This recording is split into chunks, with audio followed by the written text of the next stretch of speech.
जी हाँ दोस्तों, नमस्कार। तो सबसे पहले मैं अपने विद्वान साथियों को, विषय बहनों को, सभी विद्यार्थीगण को बहुत बहुत तहे दिल से स्वागत करता हूँ। दोस्तों आइए, आपका भाई आपका दोस्त ऑनलाइन कक्षा में मुखातिब होने आ चुका है। आप भी पूरे शक्ति के साथ, पूरी ऊर्जा के साथ अपने भाई के साथ जड़वित और स्तंभित होकर बहुत मनोयोग से जुड़ जाइए। विद्यार्थीगण, आज हम बात करेंगे उल्लेख अलंकार की। उल्लेख अलंकार क्या होता है, याद रखिएगा। जो हमारे मित्र या विषय बहनें विद्यार्थीगण चैनल को यदि सब्सक्राइब ना किए हों, चैनल को सब्सक्राइब कर लें विद्यार्थीगण, ताकि आप तक मेरा नोटिफिकेशन पहुंचता रहे।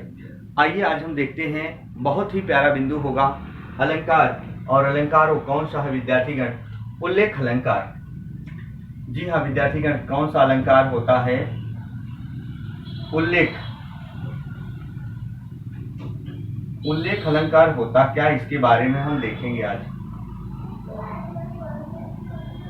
जरा देखो, उल्लेख अलंकार क्या होता है। उल्लेख अलंकार उन्हीं को कहा जाता है विद्यार्थीगण, जहां किसी व्यक्ति या वस्तु का नाना प्रकार से वर्णन हो। एक ही वस्तु का नाना प्रकार से वर्णन हो।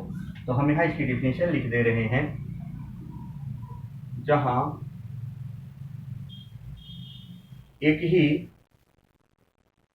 व्यक्ति या वस्तु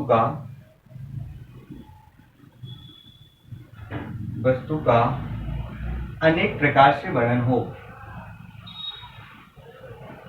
अनेक प्रकार से वर्णन हो, वही क्या होता है विद्यार्थीगण? उल्लेख अलंकार होता है। उल्लेख अलंकार के बारे में यदि हम एग्जाम्पल दें तो बहुत सारे एग्जाम्पल्स होते हैं। जैसे आते हैं एग्जाम्पल आपके एग्जाम में, तो गलत मत करना सदैव विद्यार्थीगण। एग्जाम्पल आता है, जैसे देखो, तुरूप है किरण में, तुरूप है किरण में, कह रहा है सौंदर्य है सुमन में। विद्यार्थीगण बहुत इंपॉर्टेंट है, सभी विद्यार्थीगण और विषय बहनें ध्यान दें। क्या? तुरूप है किरण में, सौंदर्य है सुमन में। सुमन का मतलब होता है विद्यार्थीगण पुष्प या फूल। सौंदर्य है सुमन में। कह रहा है तू प्राण है पवन में, तू प्राण है पवन में। फिर कह रहा विद्यार्थीगण विस्तार है गगन में। विस्तार है गगन में। बहुत प्यारा एक बिंदु है विद्यार्थीगण, ध्यान देना। और इसी में एग्जाम्पल आते हैं तमाम, और आपको एग्जाम में सदैव इसको सही कर कर आना है यदि सफलता के दरवाजे तक पहुंचना है विद्यार्थीगण। इसी में आता है नवल सुंदर श्याम शरीर। नवल सुंदर श्याम शरीर। देखो मैंने क्या कहा? नवल सुंदर श्याम शरीर कहा। देखो नाना प्रकार के हैं। और इसी में आता विद्यार्थीगण, आप जानते हो, आता है एग्जाम्पल क्या?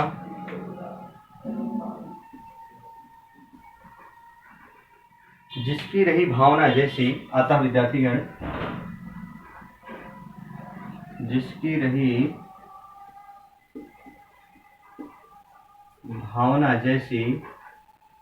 कहता है प्रभु मूरत देखी तिन तैसी। प्रभु मूरत देखी तिन तैसी।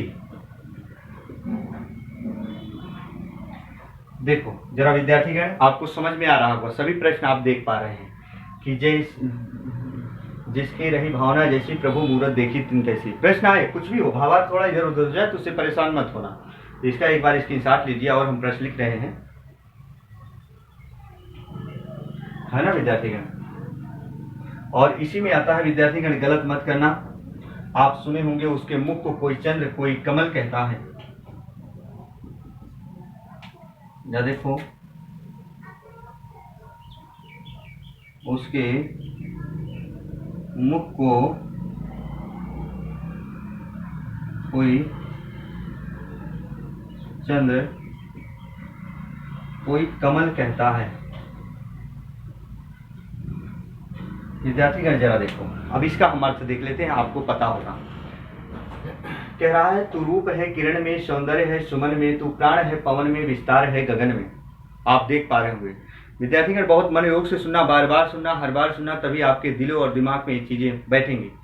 जैसे ईश्वर की भावनाओं में बात करके हुए जो कवि है भावार्थ प्रकट कर रहा है, कह रहा है कि तू रूप है किरण में, यानी जो सूर्य की किरणें इस पृथ्वी तक पहुंचती हैं, हर एक कण कण में, हर एक किरण में तू है। अरे कहते हैं सौंदर्य है सुमन में, सुमन का मतलब होता है पुष्प, यानी जो फूल की खुशबू है उसमें भी तू है। समझ पा रहे हो?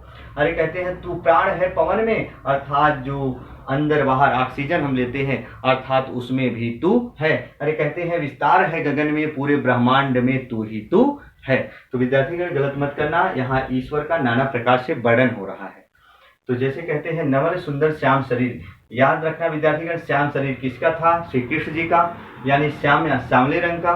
तो उनके शरीर को कोई नवल, कोई सुंदर, कोई श्याम कह रहा है। फिर देखो कहते हैं जिसकी रही भावना जैसी, प्रभु मूरत देखी तिन तैसी, यानी विद्यार्थीगण मन की भावनाओं को अनेक प्रकार से वर्णन बताया जा रहा है। जो व्यक्ति जैसा होता है उसको सामने वाला वैसा दिखता है।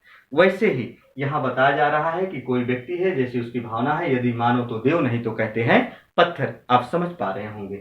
अगला एग्जाम्पल देखो विद्यार्थीगण, कह रहा है कि उसके मुख को कोई चंद्र, कोई कमल कहता है। विद्यार्थीगण कोई नायिका है, कोई नायक है, तो हम यहाँ राजकुमारी मानेंगे, प्रियतम मानेंगे। कहते हैं उसके मुख को कोई चंद्रमा और कोई कमल के समान बताता है। तो एक बार इसका स्क्रीनशॉट लीजिए।